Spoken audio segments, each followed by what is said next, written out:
What's going on, everybody? C4 here. Welcome back to the channel, and we're here for episode 4 of our Oakland Raiders Flashback Rebuild, and we're right at the beginning of the 2012 NFL Draft. You're like, well, C4, 2012?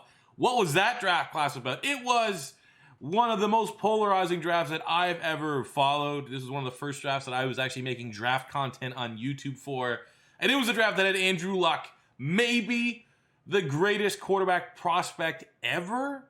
I mean, in reality, it's like, you know, we're not talking about Trevor Lawrence and how hyped up Trevor Lawrence is. And that's the exact same type of reputation Andrew Luck had coming into this draft. And then you had RG3, who had one of the most ridiculous seasons I've ever seen a quarterback have at Baylor. And he had Trent Richardson, who was like, you know, Heisman, ridiculous power back from Alabama, as Alabama as a back as you can have. You had Justin Blackmon, who put up simply absurd wide receiver numbers at Oklahoma State. You had Luke Kuechly, who was a tackle machine. Dontari Poe, who had one of the freakiest combines ever at 350 pounds, running a 4.75 in the 40. So it was a really, really good draft class. It was a great draft class for me as an Eagle fan, because this was a draft that Philadelphia traded up to get Fletcher Cox, and this was probably the last time I was super stoked on the Philadelphia Eagles first round draft pick. There was the other guy, Carson Wentz, but there was still a lot of worry about FCS, the level of competition, North Dakota State. The last true player that I was like, yes, we got to stud the first round, was Fletcher Cox, and that very much turned out to be true. So for the Raiders, we have to wait until pick 19. We're coming into this draft having some fairly obvious needs. I think right guard, left guard, just guard in general is where we want to go. Maybe adding depth at wide receiver. And the big spots on the defensive side, outside linebacker, corner, and defensive tackle. So hopefully the board at 19 is pretty favorable for those positions. Let's get to it. Well, the draft board wasn't super favorable, and these are the best guys that we have left. We have Trent Richardson at running back, which is not a major need. Kevin Zeitler to Wisconsin at left guard. Kalisio Semele and Brandon Brooks, second and third round. I feel fairly comfortable that if it comes to our second round pick, if either one of those guys are on the board, we will be able to get that guard that we need. So I'm more so, I mean, D-tackle, we got Michael Brockers here, who is a late second round talent in the first round. I don't want to have to overreach there. Dante Hightower could come in and play outside linebacker and be an upgrade over Casey Matthews. We have Jackrabbit Janoris Jenkins, late first round talent, formerly a Florida Gator, had to go to North Alabama. Or Harrison Smith is still there. Early first round talent at strong safety, clearly best player available. And when you look at our team, it's not like we have a mainstay at strong safety. We have Mike Mitchell, who's 77 star dev. He's only 25. There's still, you know, obviously Harrison Smith is a better player. And I think the argument could be had that we're not really in a place to go BPA when Mike Mitchell very well could continue to develop. He could hit a dev trade here or there, but like he's only like a guy that could be like mid-low 80s. And that's solid. You can win with that, but you're not going to win with 66, 64, and that's it at cornerback on our team. So I think it's fairly not obvious, because I already know that you're going to be getting a ridiculous player if we could get Harrison Smith. He's easily best player available. Like thinking back to this draft, Harrison Smith was like a top 10 talent. However, due to our scouting, looking at our team strengths and weaknesses, we need corner bad. So we're going to select Janoris Jenkins from Florida, also North Alabama, in the first round. And he is 72 hidden dev. Number 28 in true value, getting at 19. I know. Harrison Smith probably is like a 75 X Factor, 75 Superstar, 78. I can't remember. I actually think he's 78. But this is what we need, and I'm not regretting it because I'm a fan. Usually for this, I try to just pick in the round so I don't end up getting a bunch of studs, but I desperately need guard. Brandon Brooks of the Philadelphia Eagles is the best guard available. Early second, I'm not even going to think twice about it. 70 with a hidden dev, number 39 in true value, getting him at pick 51, 94 strength for one of the best guards in the NFL. Draft recap, it was a up and down draft for sure. We saw the Janoris Jenkins, Brandon Brooks was good picks. Then I absolutely had to address D-tackle and corner. I got Mike Martin here out of Michigan, 67 with a normal dev. Brandon Boykin, former Philadelphia Eagles, 67 slot corner. Not bad picks by any means, but not amazing picks. I got Billy Wynn, more depth at defensive tackle because we're fairly thin there. I got Tommy Streeter, who, like, I remember he was one of my favorite players back in the day with Madden on the Raiders because he was height, weight, speed. 6'5", 94 speed, 94 acceleration, great agility. Not so much catching. He's a project. This is a homage to Al Davis. But I remember during this draft, the number one player I wanted my Eagles to get was Vontaze Burfict, who absolutely tanked. He had a terrible combine. He had terrible final year at Arizona, but he was so good. Anytime I watched him play, I was like, this guy's going to be special. Obviously had some character concerns, but you gotta think at his peak with the Cincinnati Bengals in the NFL, Vontaze Burfict was like a top 10 linebacker. So I was absolutely making this pick because this is what I would have dreamed to do back in the day. As you see, athletically, I mean, we have the dev trait, which is good. But athletically speaking, it's going to be a little rough. 73 acceleration, 79. He ran like a 540. It was disgusting. But I think we have a nice developmental player that fits this old school Raiders black and silver type mentality. So I'm happy with that draft, man. Vontaze Burfict, Brandon Boykin, Brandon Brooks, and Jack Rabbit Janoris. A little bit of a bad boy draft with Vontaze Burfict and Janoris Jenkins, but I'm very, very happy for it. Let's get into the next season here. So as we start this 2012 season, very quick recap of where our team is at. Quarterback will remain JaMarcus Russell, but a little bit of a short leash as we enter the season. No other changes to the offense. Golden Tate, Hayward Bay, Lewis Murphy. I could actually put Pryor, even though he's still a quarterback, at wide receiver. So I decided, why not stick him on the depth chart there at some spot. Offensive line, Brandon Brooks will start at right guard. That's the only change there. On the defensive side, it's a solid defense. Kerrigan and Scott are still good. Don't know if we did enough for the defensive tackle spot. Could be a little soft in the run game. That's where we're going to need Kirk Morrison and old Tommy Howard to step up and make some plays. Mike Mitchell and Branch there at safety. Nnamdi Asomugha, along with two rookies, Jack Rabbit, Janoris Jenkins, and Brandon Boykin will be our starting corners here this year. I have no idea how well this is going to go. We have 3 straight years we've been 8-8. Last year we made the playoffs. Let's build on that here in 2012. Well, while I was just sitting to get to where I could edit the draft class, Lewis Murphy in week 2. Dev trade upgrade, going from normal to star and a massive 2,000 XP to help probably bring him up close to an 80 overall. Great get for the offense. So we're up to the point where we could have imported the 2013 draft. Now this is a draft that I'm very thankful that we're going back and using the ratings that these players were as rookies because there was a lot of bust looking back in hindsight. I remember Luke Jokel at the point in time was supposed to be one of the best linemen prospects of all time. Deion Jordan was an absolute freak of nature coming out of Oregon, even though he was on a little bit of sauce. Lane Johnson, same could be said. I mean, there's probably, it almost feels like more, but like Geno Smith, EJ, man, I thought Geno Smith was going to be amazing. A franchise quarterback. This is a draft that has so many busts, but luckily, we're going to have a potential chance. Manti Te'o almost won the Heisman as a linebacker. Jarvis Jones was supposed to be the next great edge rusher in the NFL. Yeah, this is going to be one of the drafts so far. Oh, the other ones, there's been a lot of heavy first-round talent that we knew were going to be good players. This draft here, a lot of busts that we are going to potentially have an opportunity at saving their careers and having them live up to their potential. All right, we're here week 7, coming off a very impressive 35-30 victory over the Baltimore Ravens, where Darren McFadden had over 200 yards from scrimmage, 3 touchdowns, and a very, very strong performance there. And I just, I don't always want to just hop in and get gameplay against divisional opponents, so I felt like, why not? Let's just play the Bills.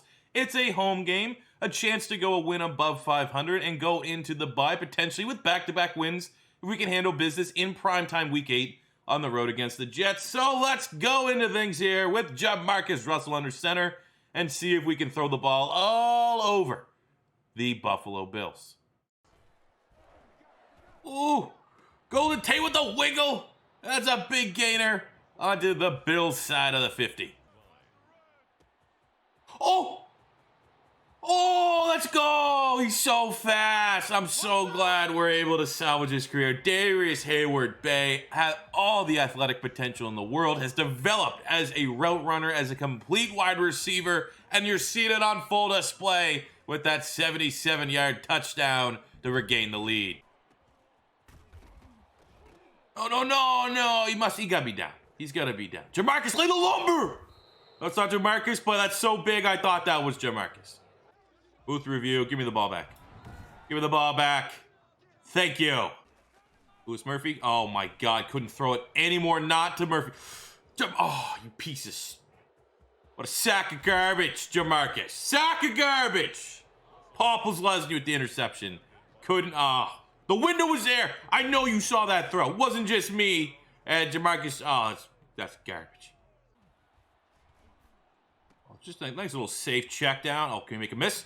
Oh, we can do something. Man, JaMarcus bouncing back fairly well here. We'll go wide receiver screen, a Golden Tate. Maybe that will work. Nope, didn't work.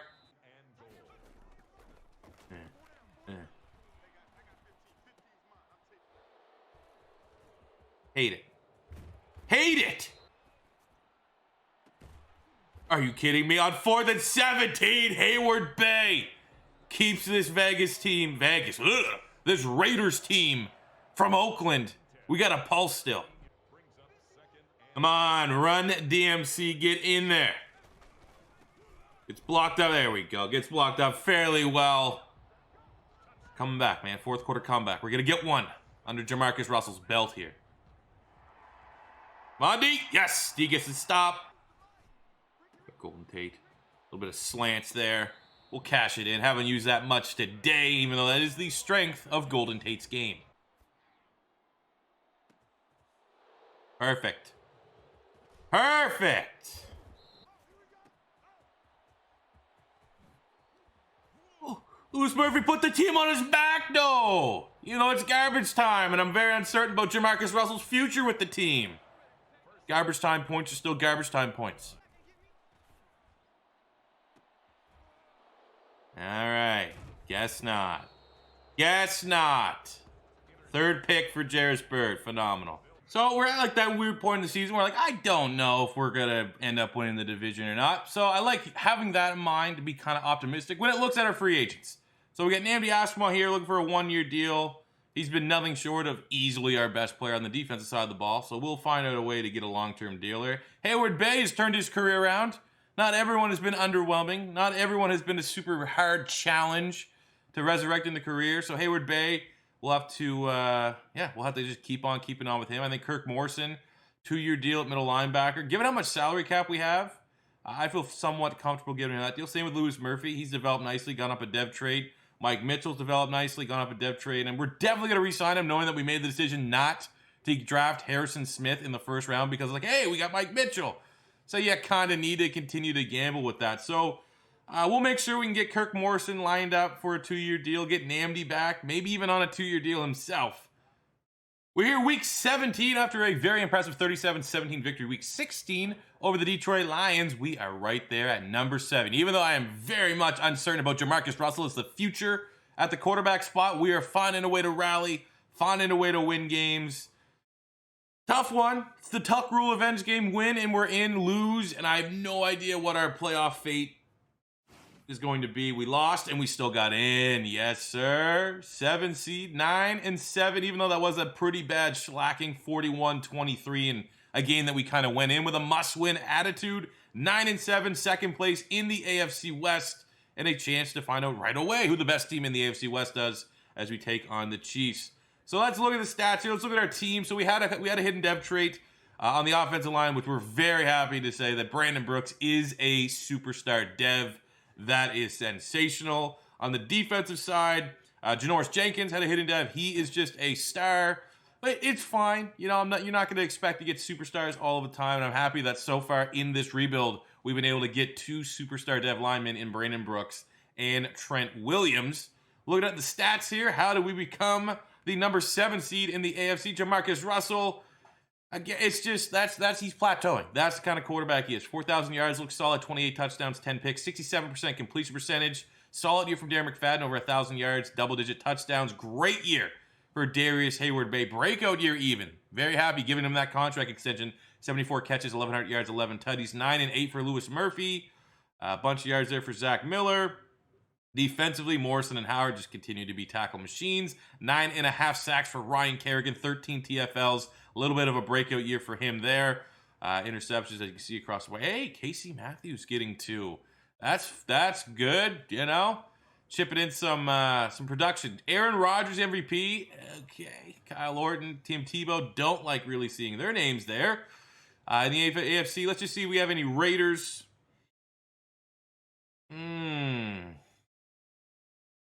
Okay. Defensive ones? Like just any okay, George Jackrabbit, number 6. Brandon Boykin at 8. They got a lot of snaps. Jets were pretty good. No individual awards, but hey, we made it back into the playoffs. That is good enough for me as we take on the 10-6 Chiefs in the Wildcard. What are these Chiefs working with? What kind of firepower do they have? Tom Brady, Derek Johnson, Sean Wheeler. They got Cam Newton under center. Levante David. All right.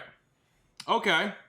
This could be our last hurrah with JaMarcus. Like, I'm thinking off the top of my head, if there's a trade to be had at the draft, we might be persuaded to move on from JaMarcus Russell this offseason and just, I don't know if it's going to be Gabbert, because I absolutely don't want anything to do with E.J. Manuel or Geno Smith at quarterback, but let's not think about that. Let's act like we have a chance in hell that we could beat Cam Newton and the Kansas City Chiefs here as we go into halftime down 6. Touchdown, we're right back in it. 3rd down alert. There we go. 1-point lead. Would love to get our first playoff victory. Could be, you know, I'm not going to lie. Already made the thumbnail for this video. That's going to be the end of JaMarcus Russell. And if he can find a way here to get a playoff victory, you know, it might be. But if we can't find a way to win, then it's very clear to me that we need to do a reset. Because, you know, we're running into a wall. Every year, we're 8-8, 9-8. Can't get double-digit wins, and while this game was far from JaMarcus Russell's fault, even though, you know,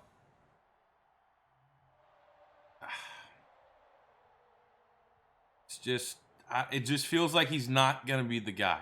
I don't know why. I would love for him to be the guy. We just got worked by Dwayne Bowe, for God's sakes. Thomas Howard, bunch of tackles. Jackrabbit, bunch of tackles. It's just... He's just never, it just feels like he's just never going to be the guy. Good news, silver lining before we get into free agency. Darius Hayward-Bay went up a dev trait, got himself a superstar, which is awesome. You know, jukebox, deep out, elite. And then you flip to the defensive side. Kirk Morrison got himself a superstar dev trait, which is good considering everything else was regression. Ryan Kerrigan, who at face value we made that draft selection. We're maybe a tad bit worried that we got the short end of the stick. He has gone up to a superstar dev trait after making the Pro Bowl this year, which is very, very nice to have as Ryan Kerrigan. Hopefully now we'll reach the certain ceilings that he did in real life as a member of the Washington football team. So we had 2 draft traits. I will take that as we continue to build this team going forward. Let's take a peek here at free agency, and we'll finish up at the draft, where we could be very active in terms of trades to see what we can get for JaMarcus Russell. I'll be honest, looking through free agents here for the brand is there, but it's just, again, not great. And usually when I do flashback series and stuff like that, free agency is never where you're really going to hit home runs. But like looking at where we could get better on our roster, I mean, Jeremy Maclin, so like there's some nice upgrades, but not necessarily upgrades that we should be making. In terms of the offensive line, we could use guard. Evan Mathis would be nice on a 1-year deal. You got Hutchinson here. Vasquez, 2682. Actually, I feel like that might be the best. Because Matt Hutchinson, let's see, Vasquez, he's only 26. Give him something like a 3-year. Was there other bids on him that I didn't see? Buffalo is there. So we can give a slightly more competitive offer. 7.5, maybe 3.5 would be enough to put us to at least at face value the top bid. Oof. 8 and 5.5. That's as high as I'm going. 34.5 mil. We now have the top bid for Vasquez. So I want to get a little bit better at guard. Outside of that, you flip to the defense. D tackles where we could go, but there's not much there at all in terms. And plus, you know, you want to have something that we can use as a top target in the draft. Not much at linebacker as well in terms of like immediate upgrades. DeAndre Levy could be a little bit interesting. Don't know why it says he's a speed rusher. He was a cover guy when he was on the Detroit Lions. Same with corner. There's just some veterans. Sean Smith, who I actually think eventually ended up a Raider. He made his, was he Kansas City, I want to say? But again, look, there's just no immediate upgrade at corner. Nothing much at safety. So we'll go in on the guard here. It'll be nice if we get Vasquez, 82 overall, a plus 20 to the left guard spot if we can land him going into the draft. For whatever it is, I mean, a couple free agency periods we've already gone through. Our top target usually hasn't been signing with us. I don't know if with Tom Cable we're going to have to buy some negotiation boosts in his XP. I don't know. It's brutal, though. Come on. 5th-year option on Trent Williams? Absolutely. I got to pick up the 5th-year option on one of the best, if not the best young tackle in the National Football League. Here will be as good a spot as any to leave off as I ponder the decision as I go eat supper, and I'll come record the next episode after supper, if I want to try and see what the trade market is for JaMarcus Russell. I mean, at this point, it's a crossroads. You know, we have an 80 star dev quarterback. He's 28, so you're seeing right now, unless he has a breakout year, can go up a dev trade, he's probably going to cap out as like an 82, 83, which is oddly enough, like JaMarcus Russell is in like Derek Carr bubble territory. He's never really had that one kind of MVP year that Derek Carr had, but in terms of like Madden, age, rating, and dev trait, it's eerily similar. And like the same question could be said right now to current Las Vegas Raider fans. What do you do with Derek Carr? So I'm going to see just what kind of value we can get for JaMarcus. I could see late 1st round pick potentially could be had, given the fact that his contract is somewhat affordable. It wasn't like we gave him a $100 million contract. We signed him to, it was 50, somewhere in that territory. But 2nd round pick, multiple picks and players. I'll kick the tires on that. I'll try a bunch of different teams, see what could potentially. I'm not going to force it.